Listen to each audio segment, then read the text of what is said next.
I'm not leaving this spot. You can go check it out. Call me.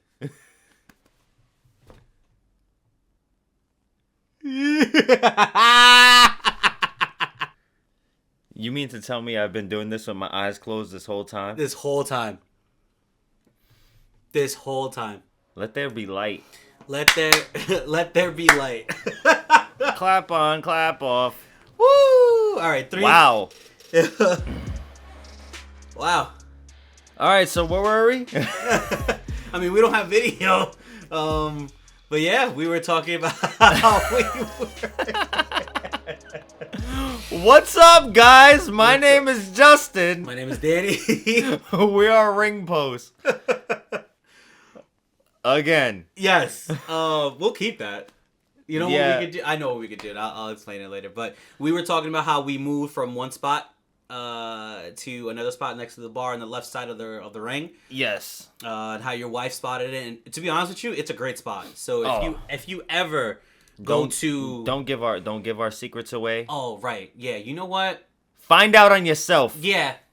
Just find out on your own. Find out on your own. My fault. It's on the left side of the ring. Yeah, but that's our spot.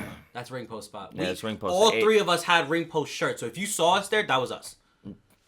But just know that's RINGPOST section. RINGPOST section. That's actually squared off now. Yes. It's roped off. Yes. Literally says RINGPOST section now. So House of Glory, if you see this, that section where we were at, that's ours. But I didn't know that wrestlers were going to pass by there. So I think it was incredible. Because when it first happened, Danhausen passed by. Yes. And then I was watching the match and I turned to the left. I'm like, you just realized. I was like, oh snap, that's Danhausen. He walks past, you know? And then Mantequilla. Yo, shout out to Mantequilla. Mantequilla, yo. Mantequilla Mighty is... Monte. Ooh, bro. I was... As soon as I heard the Mucha Lucha theme, I was like, they're playing Mucha Lucha! Dude. Bringing me back. I was having so much fun at that event, man. So... he was passing by. We saw Mantequilla. We saw Danhausen. We saw the ref. Then after that, at one point, that's when Zilla actually came from our right side. Because the guy that was next to me, he was like, yo, that's Zilla. And I look, I'm like, oh, it is Zilla. That's right. He came from the right side. Yeah. He was coming towards the back of the ring. He was going towards this way. And when I tell you that Zilla is down to earth, man, I wasn't expecting for him to be like, yo... Thanks for coming out. Appreciate the support. No, yeah, absolutely. I thought it was going to be like a one-time thing, like, oh, he's going to walk away. No, but he's cool, It was a little brief conversation, and, you know, it was an awesome experience. Yeah, man. And then, obviously, when he walked away, I was like, yo, we just dapped up Zilla Fatu, bro. Zilla Fatu was just right in front of us. Like, he was just talking to us, man. Just in front of us. And then Becky, your wife, she was like, is that Fatu? Is that Fatu? Yeah, she had missed it for a second. Yeah, but it was fun. That was such a great night. Like when I say like, there was just so much going on. Yeah. I know one of my favorite matches, which was the last match. Okay. Main event versus CBK, Cold Blooded Killers. What is it? Chop cheese. Chop cheese. Chop cheese. Chop cheese. Yo, bro. Listen, again, my first time going to an event like that. I learned so much, and then the fact that the crowd was saying "chop cheese" like that, I felt comfortable there. Bro. Yo, amazing! Like this is my crowd. And I started yelling, "We want tables!" Oh, nobody was yelling it yet. Nobody was yelling it yet. I wanted tables. I wanted tables. Oh, they knew. So they started bringing tables out. Mm-hmm. Then they started throwing chairs into the ring. Oh, yeah. Chairs into the ring. Oh. I know I've seen some videos in the past where some other promotions, you know, they were throwing chairs into the ring. Mm-hmm. Can you please stop throwing chairs into the ring? Oh.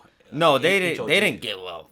No, HOG didn't give a damn. They didn't give a damn. No, it was incredible though. It was great. But shout out to Main Event for putting on a really cool match with Cold Blooded Killers. Oh yeah. And then on top of that too, like they did the Dudley Boys homage. They had the like 3D. No, not the 3D. Oh, 3D. Yeah. Like, the outfits. The tie-dye shirt on. Yeah. They had the overalls on. I was like, this reminds me of something. But because I was so excited, it went right over our heads. It went over my head. And then the guy next to me, cool dude by the way. I gotta look him up. I'm gonna shout him out in this video. But he was like, "Yo, check out the Dudley Boy homage." I was like, "Oh snap, you're right." So that was cool. That was a really cool match. The ladder came out. The ladder came out. It was literally at the end of it. Like it was a 2 out of 3 falls.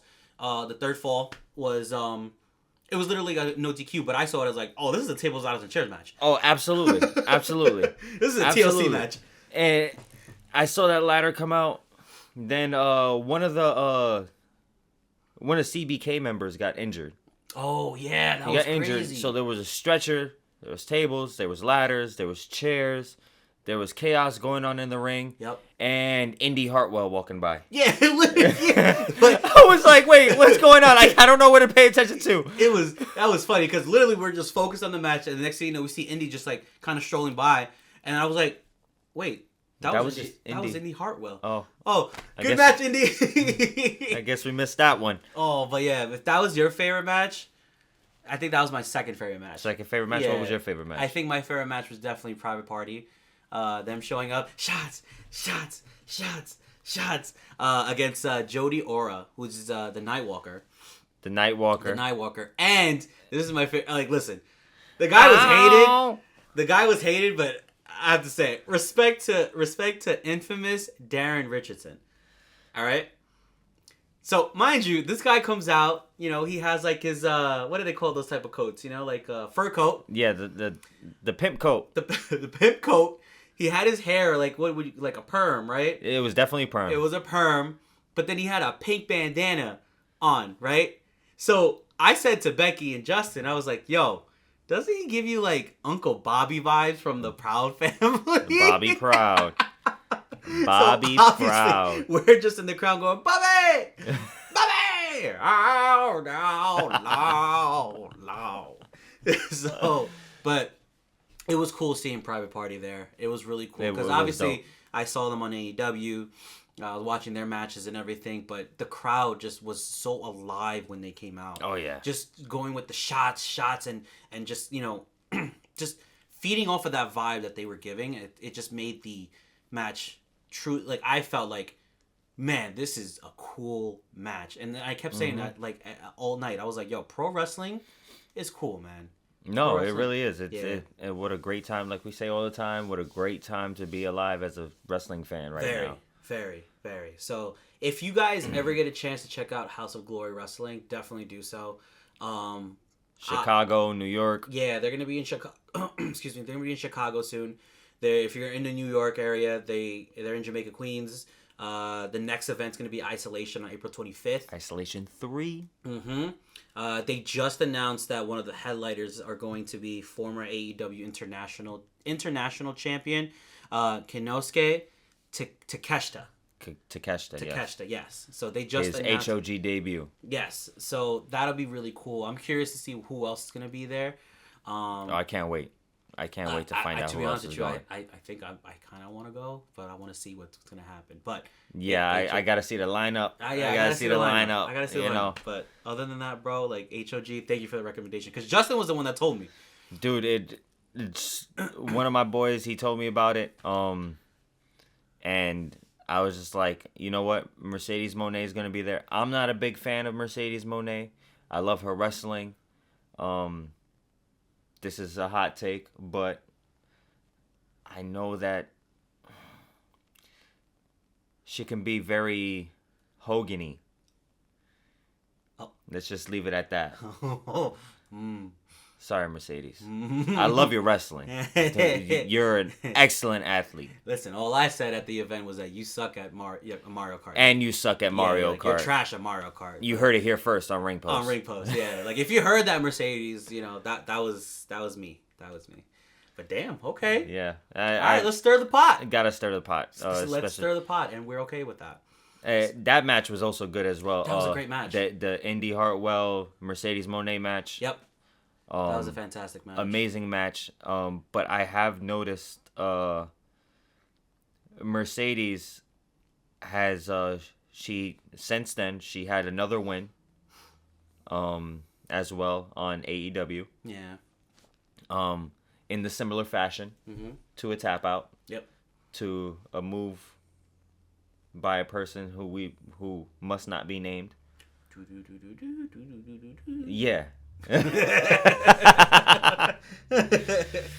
But you know, I'm excited for Indy's future. Oh yeah, because Indy in the Indies is phenomenal. She's gonna do great. She's gonna do amazing. Shout out to Indy. And now she's the Renegade champion. Yes. Right. Shout out to Indy. Keep doing your thing. If you ever see us in red shirts that says RINGPOST, that's us. That says that up there. RINGPOST. Yeah, that's us. But yeah, I had a great time. Aussie. Oi. I don't know if she heard that. The guy next to me, I'm glad that he started with me, but I'm glad. Yeah, we needed that. We needed that power to start that one. But yeah, so that was our take on House of Glory. So if you ever get a chance to check out House of Glory, do so. If you're ever in the New York area, just check it out. You never know. Just remember, HOG, HOG, HOG. So if you're ever in the area, like me as myself, like I've only been to WWE events. I went to maybe one AEW event. But going to HOG was pretty fun. So if you ever guys get a chance, do so.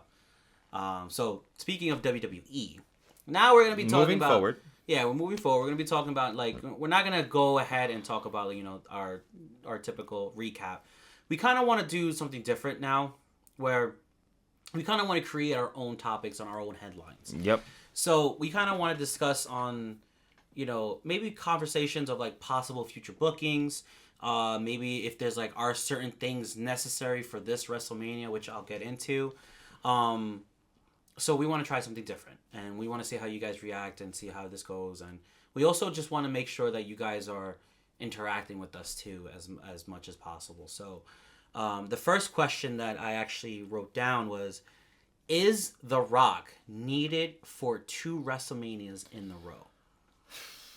So I want to say that's a tough question, but it's not a tough question at all. That conversation was actually brought up by one of my professor. He's a huge WWE fan. And I wanted to talk about it with you guys and, of course, with you, Justin, because it kind of feels like The Rock is someone, like, forcing himself to be a part of the big picture. Mm-hmm. Now, agreed. But it kind of feels like, to me, the Cena turn, it would have been more interesting if The Rock wasn't involved in it. Yeah. But now that we have The Rock from, you know, we had him last WrestleMania, now he's going to be a part of this WrestleMania, is it necessary? So I'm just curious what's your take on that? Absolutely not necessary. Okay. But to drive ticket sales, I guess, because apparently they were hurting for ticket sales outside of the premium seats. Okay. So, you know, all those expensive seats were, a lot of them were purchased, but although they're like nosebleeds and stuff like that, mm-hmm. they're still expensive. Right. You know? I mean, yeah. Super expensive. Yep. And, you know, some people don't want to go see nosebleed anywhere, you know? Like, sometimes they don't like to go see go in nosebleeds to go see an event that they can see perfectly fine from their couch. Right. Now, me personally, if I could afford those nosebleed tickets, I would buy those nosebleed tickets because I did that for the Monday Night Raw. For Monday Night Raw, and it was beautiful. Right. You know, it wasn't bad at all. Gotcha. But in order for a storyline, this storyline didn't really necessarily need The Rock, but I see why they did it. Yeah. You know, because he is that final boss. He's the head honcho. So he's gotta make it seem like, oh, I'm Quan Chi. Let me take your soul. You know what I'm saying? He's Shang Tsung. Your soul is mine. You know, and I was thinking more Shang Tsung was Triple H. Oh. Yeah. Okay. He's Quan Chi and. Got it. You get what I'm saying? Because you know, bro. My analogies are wild. This guy, bro.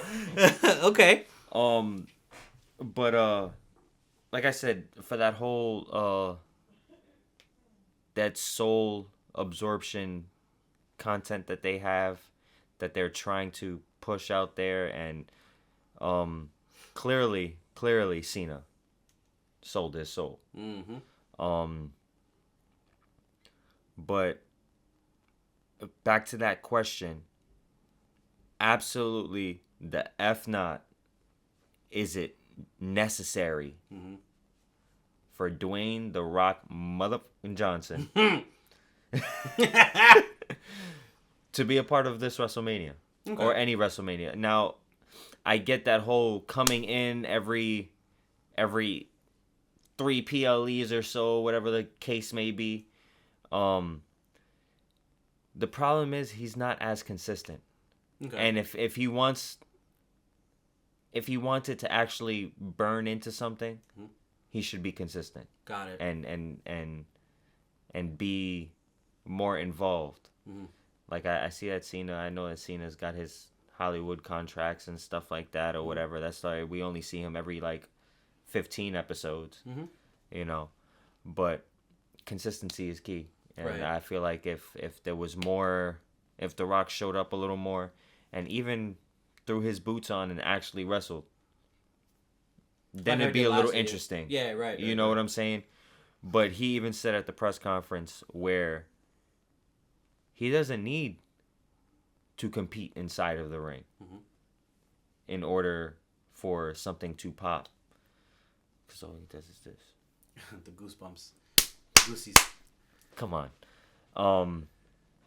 But like I'm saying, it absolutely not necessary. Okay. But how do you feel about that? To be honest with you, I don't think it's necessary either. Yeah. I kind of feel like if Cena was going to do, because if Cena was going to do that, I kind of feel like Cena should have done it on his own. It would have been more interesting and more. It would have been like a more. Not that. Yeah. Like. That was kind of like the curveball that we were thrown. Yeah. But it was a little too much. Right, but I think it's for a purpose. But it's Cena, he's gonna cater to that type of excitement to for the kids and for the adults who are man, them kids. As a parent, them kids. But I think what The Rock is doing is because of the fact that he's on the board, and obviously it's literally WrestleMania season. It's kind of like at this point, it's like, all right, I'm a big name. I'm gonna put myself out there, and let's see if it goes well. Because the whole thing of The Rock from last year at WrestleMania, it was literally he had major beef with Cody. Yeah. But that was all thrown out the window when Netflix premiered on Raw, where he was like, "Yeah, I had a drink with Cody. We had a good time and this and that." But I understand storyline. That's like, oh, I'm gonna ease them into I want your soul and everything like that. But for me, our moms are friends. Our moms are friends and everything. So I don't think it was necessary. And then him being behind the whole thing with Cena and everything, I kind of wish it was done naturally. I kind of wish it was like Cena is getting frustrated. Cena is doing it on his own. He decided that he wanted to go heel, or he doesn't say he's not heel, but I kind of wish it was like Cena on his own terms, not with the whole Rock being behind him. That's just me. I got a part B to your question. Okay. Do you think this whole Travis Scott was necessary? Ooh. To be honest with you, not really. But they had to have a celebrity effect in there. They had to have that moment. And on top of that too, you have Travis Scott with the Raw theme. You have Travis Scott with his shirt and everything that he has to collab with WWE. And obviously, he is a fan.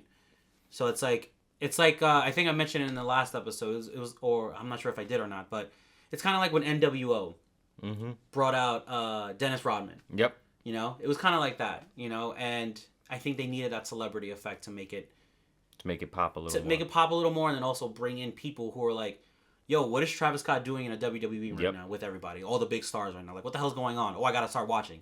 So they're just finding ways on how to pull people in, and I think WWE is also doing a really good job with that too. Yeah. But yeah, I'm kind of glad that we're on the same page with, The Rock not being quite necessary, but you guys might have a different opinion on it. But again, we just want to create our own, just get a ball rolling. We just want to get the ball rolling. We kind of want to start conversations and topics and everything. So that goes to my second question. Speaking of John Cena, you guys probably watched the Monday Night Raw episode, or we should say Monday afternoon Raw, because for us it was at 3 p.m. Yeah. John Cena came out. By the way, Brussels, the crowd, insane. Insane. I love international crowds. That's gonna be our next question, but we're gonna we'll get back to that. But the crowd was amazing, and then John Cena comes out, massive boos and everything like that, and he just he gets in the ring, stands in there, grabs the mic, drops it. Sucks. It was like as if we were back like 10 years ago, like 10 years ago of like everyone booing him, chanting "Cena sucks." There was a sign that said "Die Cena Die," and I was like, "Jesus!" I didn't even see that. No, it was there. It was there. I was like, "Bro, what is happening?" Wow. So, my question to you, Justin, is that do you think Cena's promo that he did, and I'm gonna chop it up a bit. Your life is pathetic. You guys have done nothing for me. I'm breaking up with you guys. It's a toxic relationship. This is a toxic relationship. Do you think that his promo was harsh? Was it too harsh? No. Okay. I loved it. Yes. I loved it. Oh, okay. And then the way they zoomed into that heartbroken little boy. That little kid. Man. My man had like I said before, them kids. Them kids, Cena. Yo, Cena did not give a damn. Break-A-Wish Foundation. Bro. That's their stable. I guarantee that's their stable because they trademarked that Break-A-Wish Foundation. I think so. But I also think they did it for a reason too, is because probably people were making shirts and they were like, nah, we're going to get on this first. Yeah. We're going to make the money off of it, not you guys. So it happens. It's business. But the RINGPOST version is Take-A-Wish Foundation. Don't trademark that, WWE. That's ours. That's ours. That's ours. It's like you see that right up there. You see that little circle in the R next to our logo? Yeah, can't take it. It's ours. But when I tell you, when I was listening to that promo, it all made sense. Like obviously when he was absolutely. Like obviously when he was going off, I was just like so surprised on what he was saying. Mm-hmm. But I was like, damn, he's not wrong. No, he's not. Let's go back to when he debuted. People were like, yo, who is this kid? Then he changed his gimmick and he became, Dr. Thugonomics. Dr. Thugonomics, yep. And then he switched it up. Because he came in as the prototype. Yup. And, people were just not on board. No. And then, obviously he had, the popularity was growing, but then I guess the fans just got really tired of it. And I think at one point I remember seeing that. You know what the problem was? When he came out, was around the time. Was that? Yeah, it's like 2002, right? 2002, 2003. It was definitely after when I stopped watching. That's when the Ruthless Aggression era started. Yeah. Malibu's Most Wanted had just came out. So everybody's like, what are we doing with these white rappers and stuff like that? We're not a big fan of it. What is he, B-Rad Jeezy? Yeah. And although his gimmick is spot on Marky Mark. Spot on Marky Mark. His a lot of the fans at the time weren't really fans of his whole Dr. Thugonomics gimmick because they felt like he was just a white boy trying to act black. Right. Until the years went on and stuff like that, then it grasped and stuff like that. It took some time. My favorite story is this whole thing. Tony Yayo. Tony Yayo, man. He said it himself in an interview. He was like, he was watching that G Unit video of Tony Yayo. Yep. He's like, what is that? And I know exactly what video he was watching too. Mm-hmm. Stunt 101. Yep. No, it wasn't that. It wasn't? No, was it Stunt 101? It had to be Stunt 101. No, what was the Tony Yayo song that he himself, homies, you knew, No. I feel like it was his own song. It was his own track. I thought it was 50 Cent's song. No, I think you're right because Tony Yayo. Because Tony Yayo, there's a part where Tony Yayo was just like this. Look at us. We're just like. And then Cena said, instead of doing this, I'm gonna do this. Yeah. Okay. Yeah. I think you're right. But then again, he does that. Then says, "You can't see me," while he says that, and that just rolls. For years, decades even. And just like Cena said, I'm just a butt of an invisible joke. Yeah. And I'm kind of glad that he touched base on that. Oh, I didn't think he would. So glad, because I couldn't even see who was talking in the ring. Oh my god. I'm like, I hear Cena, I don't see Cena. Like, where's Cena? Where is Cena? Oh my god. And then they cut to this little boy, heartbroken, and I was like, Cena's obviously there. But where is he? Oh my god. So yeah, it was that he touched base on a lot of things. Yeah. It was the joke of being invisible for almost 15 years.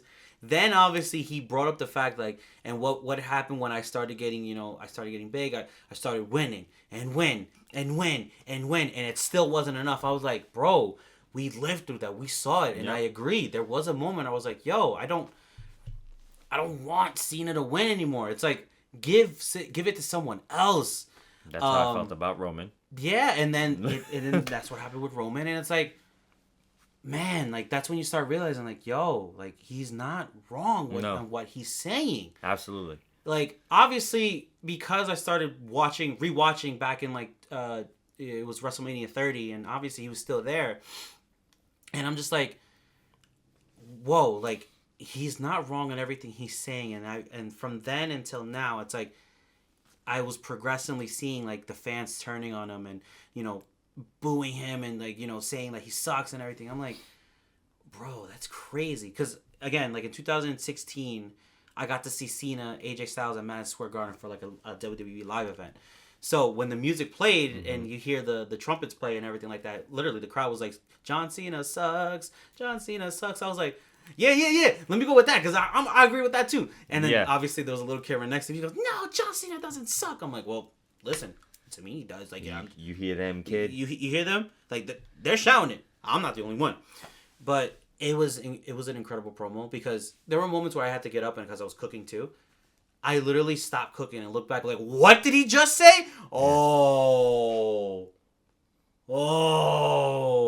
Yeah. And then Cody came out. Enough! Cody sunned him. He sunned the shit out of him. Cody sunned him. He sunned the shit out of him, bro. Cody sunned him. But so now I got a B question. I like this. We got one question, we got a B question. Okay, what's the B question? So the B question is now, we had John Cena show up at Brussels, right? Mm-hmm. Now we're going to have John Cena and Cody Rhodes under the same roof for next Monday night. Okay. Do you think that they will push the envelope even more on trying to give John Cena more heat? Because the reason why I say this, because I mentioned to you before. I know where you're going. Do you think that they would ever give John Cena the opportunity to beat down Michael Cole because of what Michael Cole said after his promo? Do you think that would happen? And do you think that will bring more heat to John Cena? Oh, it would absolutely bring more heat to John Cena. Do I see it happening? No. Right. Would I love to see it happen? Yes. I would love to see that happen. Focus. Hold on, guys. Give us a second. We're just here now trying to get it in focus. All right, I guess it'll focus. I guess you're drunk. Follow the finger. Follow the finger. Okay. Whatever. Yeah, we'll keep going. So back to that question. I would absolutely love to see that happen. Okay. Because that would give him even more heat than he has now. Yeah. You know? Absolutely. Yeah, I think so too. I think that'll give him more heat. That will definitely push the villain arc of what John Cena is turning into right now. Mm-hmm. And people were mentioning it too, like, yo, what if he like comes out of a gorilla and he sees Stu and he just beats the crap out of Stu? Like, what does Stu do to you? Like, he's been there for you since day one. You know what? I can see that happening before him going for Michael Cole. Like, imagine he comes out of the gorilla, his music plays, and he sees because he's always talking to Stu. He's like, Stu, like, this is it, right? And he just grabs the camera from Stu, and he's like, give me the camera! And he starts running down the ramp with the camera and just leaves Stu behind. Or he just pushes Stu to the side. Dude, he's got to do something to Stu. Because either Stu or Michael Cole. Pat McAfee just wouldn't make sense. No. It just wouldn't make sense at all. Because the whole thing with Michael Cole is that's long-term storyline. They've been with Stu as well. Yeah, Stu as well. Oh yeah, bro. It has to happen. It has to happen. We still got. What do we got? 30-something days now. Something like that. Yeah. Yeah. Holy cow! It's literally about to. It's almost a month away. Yeah. Okay, so I'm kind of glad we touched base on that. So now, the third question is that I was talking about the international crowds. Absolutely. The question that I have is like, why is there such a huge difference from USA crowds and international crowds when it comes to these events? Like, let's say for instance, Brussels was loud, France was loud, Puerto Rico,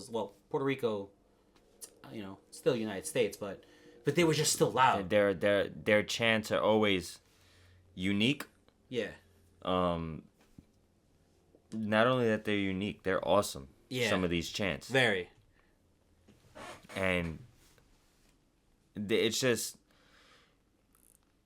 a lot of overseas fans are so into wrestling. Not saying that us Americans aren't into wrestling like that. But when these people overseas are into something, mm-hmm.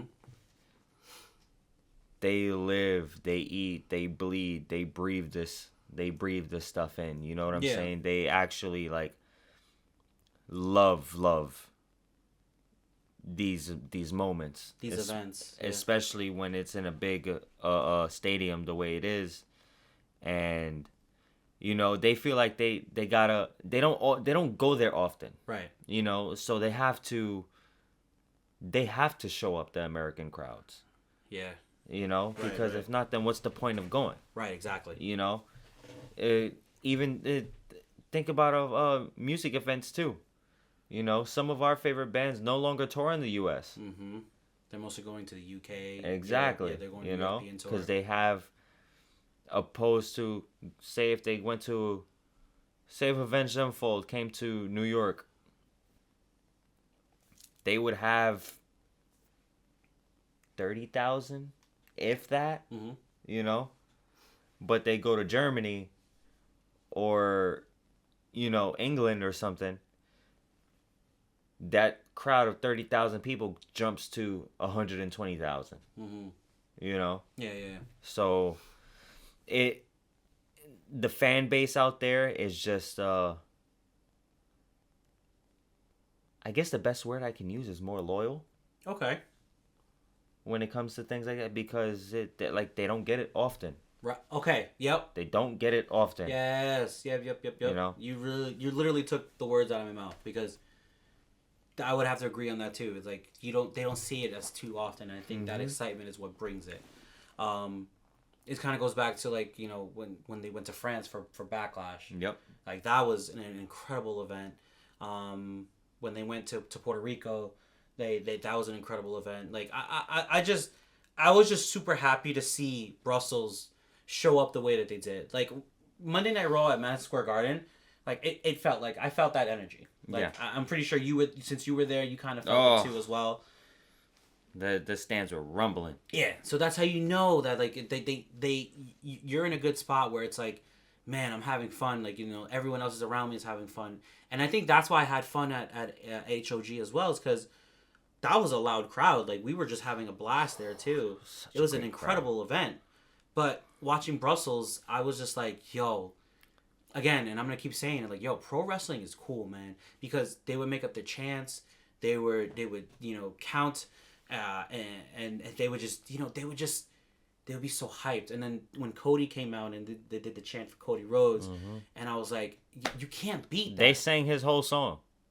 They sang the whole song. The whole song. They sang the whole song so loud. Without saying something, Cody Rhodes. Adrenaline in my soul.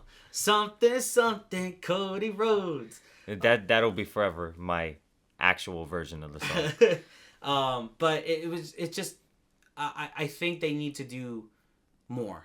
Yeah. Of these PLEs in like different in international areas, and maybe more Raw, more SmackDown, and because it just goes to show, like, as you said earlier, like, they don't get it enough, and they have that love and that appreciation for the product, and because the love is there, it's like us as fans, we're just saying, like, that's cool. Oh yeah, it's not just popular here, because we all know that this WWE is worldwide. Absolutely. Pro wrestling is worldwide at this point. So that appreciation just makes me feel happy. It's in their name, World Wrestling Entertainment. Exactly. Like, you can't beat it. Now, the one thing that I will ask, like, do you see?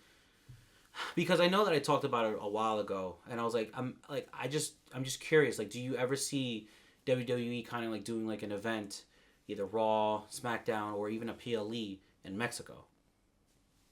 Because there was a poster like months ago that they were trying to announce Backlash in Mexico. And I guess that's not going to happen because Backlash this year is going to happen in St. Louis. But I think it'd be really cool to see them in Mexico to do an event. That would be awesome. Yeah, I know they're doing a Japan tour. Not I think later on this year. I think. Oh, Logan Paul can't go. Oh nope, he can't. Oh god, nope, he can't. He can't go. I know they're doing that tour. But I would love to see a Japan an event, because I think the last time that I saw an event that was happening in Japan was NXT, and I think that was when Finn Balor won the title off of Samoa Joe. It wasn't a PLE. It wasn't a pay-per-view or anything like that. It was literally just a live event, but they posted a video about it because Finn won it off of Samoa Joe, or vice versa, if I remember correctly. You didn't see the live event last year? In Japan? Or was that a PLE in Japan? They didn't have a PLE in Japan. No, so it was a live event in Japan. Yeah, it was a live event. Yeah. So I always said like Mexico and Japan, obviously maybe because of territories, maybe because of contracts and everything like that, they don't really show up there. But I've always questioned to see what they will do and where they go next. Just like how it was back in the day with the whole wrestling territories, you know. I feel like Mexico and Japan are still holding it down for their countries, right. when it comes to territorial wrestling. Right. I think so too. Yeah. And with that being said, I don't see it happening often. Them going, like WWE going to those maybe once a year, or maybe once every other year. Right. You know, but damn it, I need more shows in New York. Yeah, we need more shows in New York. I agree. Madison Square Garden was the mecca for World Wrestling. Yeah, we need more. We need more. Keep it that mecca. Oh yeah. Excuse me. Which is actually pretty cool, because TNA just announced they're going to be in UBS. Okay. Yeah. TNA is going to be at UBS in July. Which, nice. I think I kind of want to go to that. Nice. Just to say, like, yo, I went to TNA, you know, just to say that I did it. Yeah. But this year's kind of looking pretty cool, you know, for pro wrestling, and I'm kind of glad that we're doing this because we get to talk about it. Yeah. There's other people who are just like us who want to talk about it, and we get to learn new things every day. Oh, absolutely. I knew HOG was there. But going to an event just changed my perspective on it. It's like, bro, this is awesome. Yeah. You know, so I think that's just gonna open doors for us as well, and we're gonna see where it leads. Because you never know. You never know. Like maybe there's another show that's not HOG out here that we could probably go visit and let you guys know about. But let us know if you're interested about other promotions, and then we'll try our best to reach out and see where we go from there. On that note, check out LPW. Oh, right. It's another HOG event. They're like another HOG promo. Yeah. It's HOG's NXT. NXT, yeah. Go check that out. LPW. That's happening March 21st, which is tomorrow. Tomorrow. Yeah. So if you're in New York and you want to check out HOG's NXT is what they called it. LPW is called Relentless. 2025. 2025, March 21st tomorrow. So if you guys want to hang out over there, do so. Check it out. See what you guys think, and just let us know if anything. But on that note, that kind of ends the interesting episode of today's Ramble. Yes, it does. I have to say thank you guys for stopping by. Justin, do you have anything that you want to... No, just thank you guys for tuning in, stopping by. We love putting out this content for you guys. Just remember, like, comment, and subscribe. All right. Just stay tuned for more RINGPOST videos and live coverage. Yes, we're gonna do that. Yes, we are. Yeah, we are. There's a few people that actually were interested that we were at HOG and learning about it more. So I think we should start doing that. Soon we'll start streaming as well as we're gonna start reactions and stuff like that. Yeah. So it's all for you guys. All right. All for you. Thank you guys. We love y'all. And have a good night. We are RINGPOST. We are RINGPOST. RINGPOST. Lock in. All right.